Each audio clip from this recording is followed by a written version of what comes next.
Mayın 27-sindən 31-nə qədər Cənubi Koreyanın Qumi şəhərində yüngül atletika üzrə Asiya çempionatı keçirilib. Çempionatda İran milli komandası da 15 nəfərlik heyətlə iştirak edib və yarışın gedişində 2 qızıl, 1 gümüş medal qazanaraq 7-ci yeri tutub. Xüsusən 25 yaşlı Reyhanə Mobininin uzunluğa tullanma üzrə qızıl medal qazanması İranda böyük sevinclə qarşılanıb və ölkə prezidenti Məsud Pezeşkiyan bu münasibətlə idmançı xanımı təbrik edib. Amma bu sevinç uzun sürməyib və çempionatın son günündə üzə çıxan rüsvayçılıq populyar Taabnak saytının vurğuladığı kimi qazanılan uğura kölgə salıb. Belə ki, Koreya mətbuatı Milli Polis İdarəsinə istinadla Asiya çempionatında iştirak edən 2 İran idmançısı və 1 məşqçinin 20 yaşlı Koreyalı qadına qarşı cinsi zorakılıq ittihamı ilə həbs edildiyi barədə məlumat yayıb. Bildirildiyinə görə onlar həmin qadınla barda tanış olublar və səhərə yaxın onu qaldıqları mehmanxanaya apararaq seksual təcavüzə məruz qoyublar. Qadın fürsət taparaq polisə şikayət edib və İran milli komandasının üzvləri saxlanılıb. Ardınca Koreya Dövlət Televiziyası İran idmançılarının bu cinayəti barədə süjet yayıb və xəbər İranda, necə deyərlər, bomba kimi partlayıb. Son 2 gündə İran mediasında bu mövzu geniş şəkildə işıqlandırılıb və yuxarıda adı çəkilən Taabnak saytının utanc verici adlandırdığı hadisə böyük rüsvayçılıq və ölkənin abrının itirilməsi kimi qiymətləndirilib. Məsələnin maraqlı cəhəti bu olub ki, İran idmançılarının həbsi barədə xəbər yayılandan sonra jurnalistlərin milli komanda ilə birlikdə Cənubi Koreyada olan İran Yüngül Atletika Federasiyasının prezidenti Ehsan Həddadi və onun müavini Hüseyin Saremi ilə əlaqə yaradıb məlumat almaq cəhdləri uğursuz olub və onlar saxlanılan idmançılardan xəbərsiz olduqlarını söyləyiblər. Bununla əlaqədar media nümayəndələri əgər federasiya rəhbərliyinin idmançılardan xəbəri yoxdursa,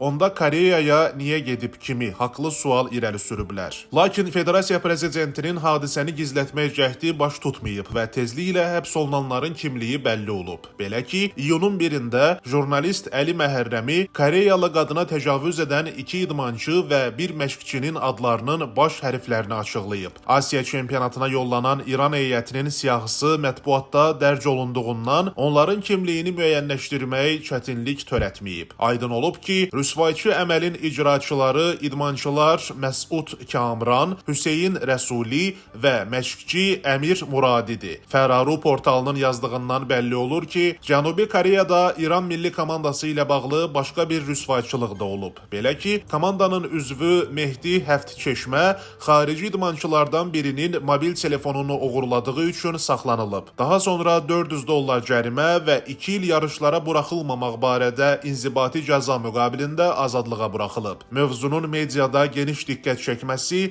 İran Yüngül Atletika Federasiyasını sırağa gün axşam hadisə barədə xüsusi bəyanat yaymağa vadar edib və bununla da məsələ rəsmi təsdiqini tapıb. Federasiya Cənubi Koreyada keçirilən Asiya çempionatı çərçivəsində milli komandanın 3 üzvünün törətdiyi intizam pozuntuları ilə bağlı araşdırma aparıldığını və günahkarlar barədə tədbir görüləcəyini bildirərək deyib. Alınan məlumatlara görə milli komandanın 3 üzvü Asiya çempionatı çərçivəsində qeyri-münasib davranışa yol verib. İran Atletika Federasiyası bu hadisəyə görə təəssüfləndiyini və üzr istədiyini bildirməklə yanaşı, məlumat verildiyi ilk andan məsələni diqqətdə saxladığını bəyan edir. Eyni zamanda İran Yüngül Atletika Federasiyası İdarə Heyətinin üzvü Əli Kəffaşiyan mediaya açıqlamasında milli komanda üzvlərindən 3 nəfərin Cənubi Koreyada əxlaqsızlıq ittihamı ilə həbs edilməsindən şoka düşdüyünü, lakin məsələnin təfərrüatından xəbərsiz olduğunu bildirib. Daha sonra İranın İdman və Gənclər Naziri Əhməd Dünyamalı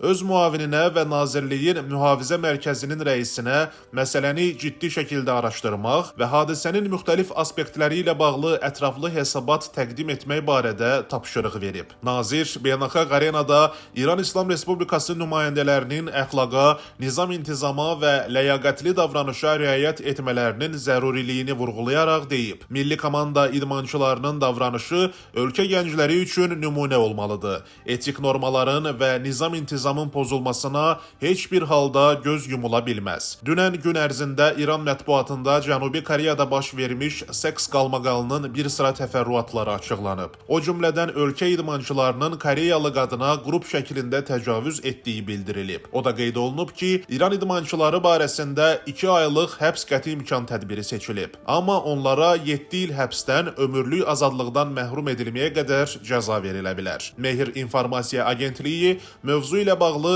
geniş məqalə dərc edərək yazıb. Dünyanın idmana, ümumi mədəniyyətin və milli nüfuzun yüksəldilməsi vasitəsi kimi baxdığı bir vaxtda İran atletikası əks istiqamətdə hərəkət edir. O, nəinki milli çempionlar yetişdirmək imkanını itirib, həm də təkcə idmana deyil, heç bir əxlaq və insanlıq standartına uyğun gəlməyən davranışların meydanına çevrilib. İşin ən maraqlı cəhətlərindən biri də budur ki, İran Yüngül Atletika Federasiyasına rəhbərlik edən və milli heyətin rəhbəri kimi Cənubi Koreyaya gedən Ehsan Həddadinin özü də 2016-cı ildə 30 yaşlı İranlı qadına cinsi təcavüz etməkdə ittiham olunub. Hətta onun barəsində 100 şallaq zərbəsi və həbs hökmü çıxarılıb. Lakin sonradan güclü himayədarlarının sayəsində ona qarşı açılan cinayət işi bağlanıb. Bu yerdə deyirlər ki, elçisi gülüm olanın başına külüm olar.